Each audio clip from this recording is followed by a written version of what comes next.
Oké manne, vanaand kom ons by die dissipline van leierskap.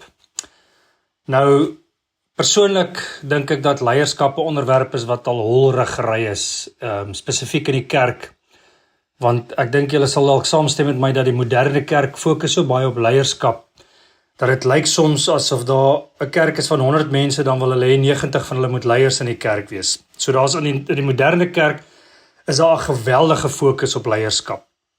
Maar hierdie is nou net my persoonlike opinie en ek dink ons kan eerlik wees mekaar as ons sê dat die skrywer van hierdie reeks, as ons na al die onderwerpe kyk wat ons nou al bespreek het, dissipline van reinheid, huwelik, ouerskap, vriendskap, gedagtes, toewyding, gebed, aanbidding, integriteit, tong, werk, volharding en dan die vorige keer kerk, dan kan ons eerlik wees en sê dat elke onderwerp wat hierdie ou nog in hierdie boek van hom aangeraak het, is reg, dit is daar en is nodig.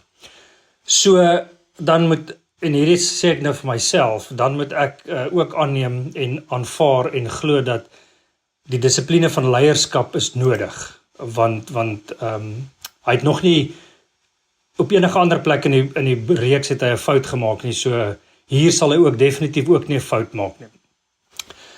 So, die probleem met leierskap in die kerk is dat meeste kerke die pot missit met leierskap. En onthou, hierdie gaan nou in die konteks van kerk en gesin, en dit is hoekom ek die hele tyd praat van leierskap in die kerk. Ons weet dat ons kerk, die kerk van vandag, en onthou ons praat nou weer eens van die breë kerk, die gemiddelde kerk van vandag het leierskap nodig en het die regte leierskap dringend nodig. En die rede hoekom die kerke die pot missit met leierskap is want hulle kyk na besigheidsmanne vir leierskap. Hulle kyk na 'n suksesvolle besigheidsman en dan aanvaar hulle dat hierdie besigheidsman het die regte leierskap vir die kerk. Wat die kerk ook doen is, hulle gaan na besigheidsboeke toe en hulle gaan na besigheidmanuals toe en hulle gaan kyk daarin wat is die standaard van leierskap. En voor hierdie kerk dan besef dat iets nie reg is nie, het die kerk verander in 'n besigheidsorganisasie met die Jesus flavor in plaas van 'n kerk wat net dit waaroor hy aangestel is reg bestuur. En ongelukkig, wanneer dit gebeur in 'n kerk, is hierdie Jesus flavor net genoeg dat gewone lidmate nog steeds hierdie organisasie 'n kerk noem. So wat ons vanaand gaan kyk is, ons gaan kyk, wat is leierskap? En as ons kyk na die dissipline van leierskap in ons konteks en in die kerk en die gesin, wat is nodig? Nou in die sekulêre wêreld is daar meer as 350 definisies van leierskap. Mense kan dit amper nie glo nie. Die slim mense sê dat die regte beskrywing vir leierskap is soos Bigfoot. Ons sien voetspore daarvan, maar ons sien nooit the real thing nie. En dis nogal ironies, want oral om ons sien ons 'n tekort aan ware leierskap. Ons sien dit in ons regering. Meeste regerings reg om die wêreld se leiers is useless. Politieke leiers beteken niks nie. Munisipale leiers is swak. Alwaar ons suksesvolle leierskap sien, is in besigheid. Maar nou kan ons ook vra, wat is die maatstaf vir goeie leierskap? As die slim mense daar buite sê, daar's meer as 350 definisies en hulle kan nie ooreenkom nie, hoe gaan ons dan bepaal wat is hierdie definisie, of wat is die maatstaf of die standaard? Ons kan, as ons na besigheid kyk, kan ons sê, is die wins wat 'n besigheid maak dalk die regte maatstaf? Of as jy na die politiek kyk, as daar weer en weer vir jou gestem word, is dit die regte maatstaf? Hoe bepaal ons of iemand 'n goeie leier is?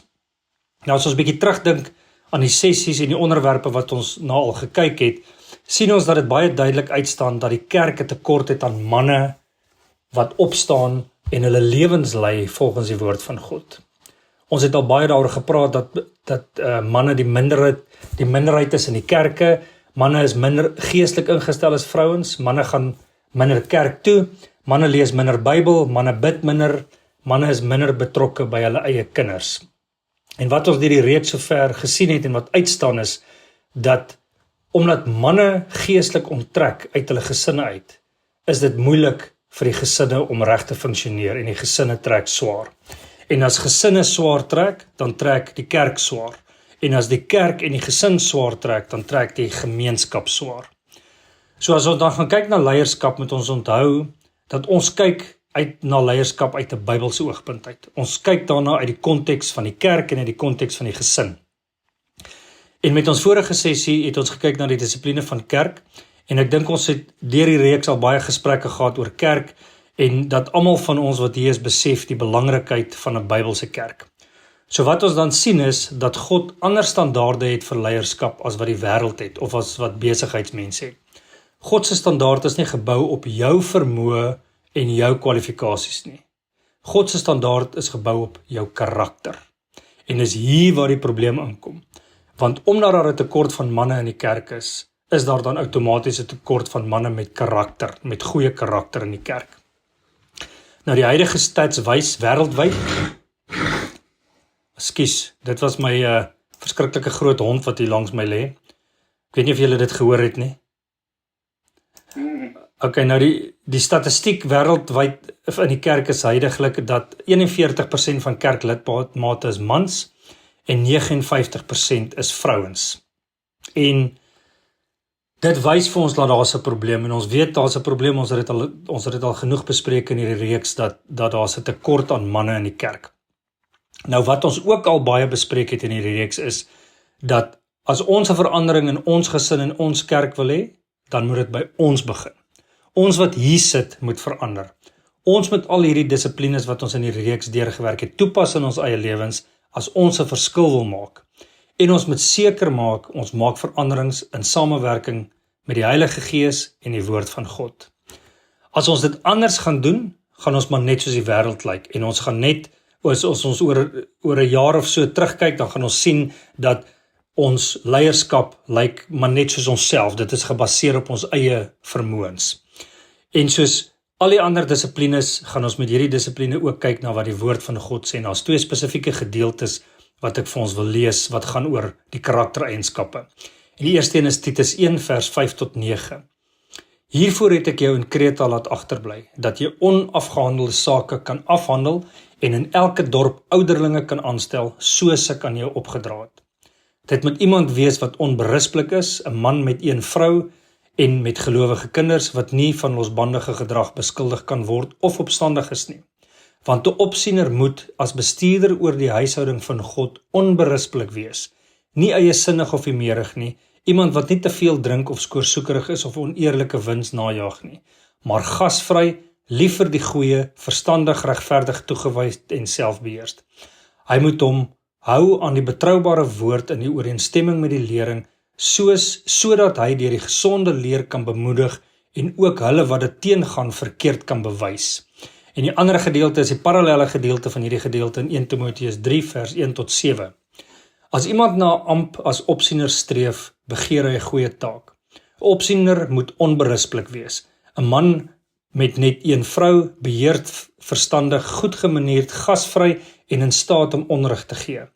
Hy moet nie 'n dronkaard of veglustig wees nie, maar inskikkelik, vredelievend en nie geldgierig nie. Hy moet met volkome waardigheid sy eie huishouding goed bestuur en sy kinders onderdanig hou. Maar as iemand sy eie huishouding nie behoorlik kan bestuur nie, hoe sal hy na die gemeente van God kan omsien? Hy moet nie 'n pasbekeerde wees nie, sodat hy nie verwaand word en in dieselfde oordeel as die duiwel beland nie. Boonop moet hy 'n goeie reputasie onder die mense buite die gemeente hê, sodat hy nie in die skande en in die duiwel se struik beland nie. So die konteks van hierdie 2 gedeeltes is ouderling in die kerk, maar ek dink ons kan dit tog gebruik om na die algemene leierskap ook te kyk. Want nie alle manne in die kerk gaan ouderlinge word nie, maar alle manne in die kerk moet tog karakter hê. En hierdie karaktereienskappe is dus gebaseer, of is in werking vir die gemiddelde Christenman ook, selfs die man wat nie ouderling gaan word nie. En jy het hierdie eienskappe nodig om jou vrou te lei en om jou gesin te lei, want of jy dit nou wil glo of nie, God het jou aangestel as die hoof van jou huis. Dit is die rol wat God aan jou gegee het. En daar's 'n sêding van Woudie Bakken, ek gaan hom eers in Engels lees en dan in Afrikaans. Woudie Bakken het gesê, "A man is the head, master and leader of his home, and there's nothing he can do about it.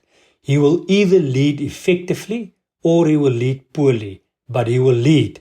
A man's failing to lead is actually a man's leading in failure." En in Afrikaans klink hy so, 'n man is die hoof, meester en leier van sy huis, en daar is niks wat hy daarin kan doen nie.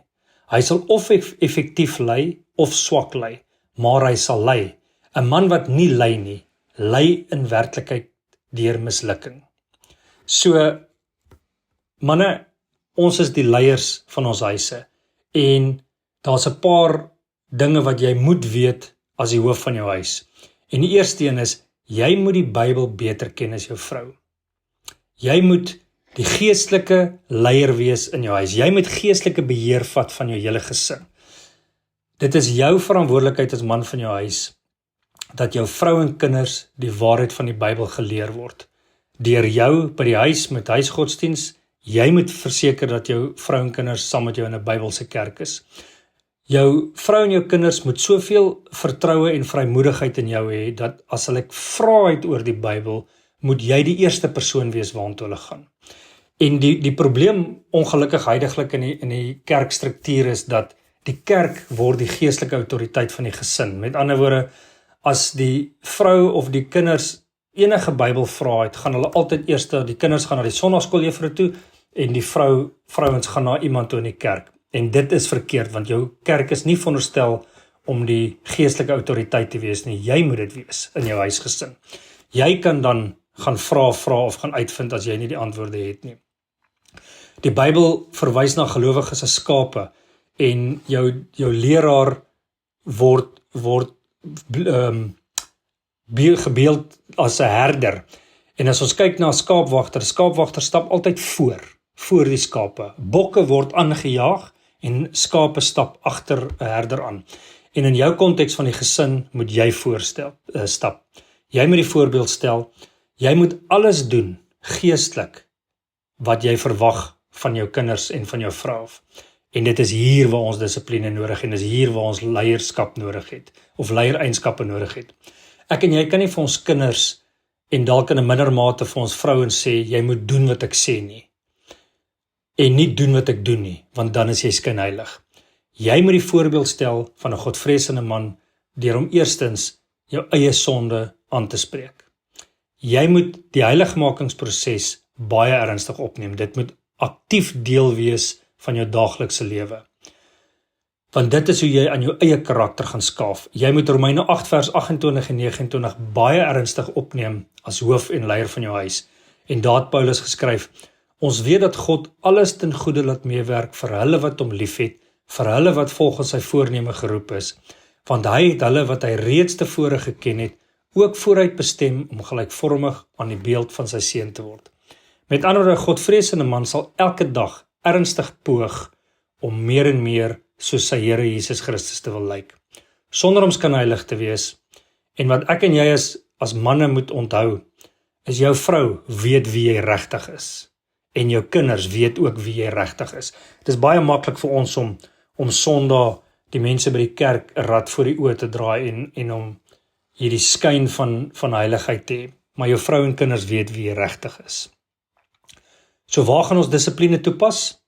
En julle gaan sien dat hierdie dissiplines is so half 'n kombinasie van baie van die ander dissiplines wat ons reeds na gekyk het. Maar die eerste een is, ek en jy moet 'n man van gebed wees.